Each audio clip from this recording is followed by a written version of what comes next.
You are looking at a 2005 Freightliner M2. This has a Caterpillar in it.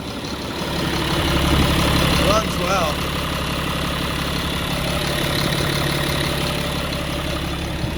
Has a nice set of Bridgestone tires. The rear tires look even newer. They're Continentals. Got a lot of tread wear. This box is 26.5 feet long, a little over 8 feet wide and a little over 8 feet tall. It has a translucent roof with lights, nice mud flaps. Has one of your gas tanks is there.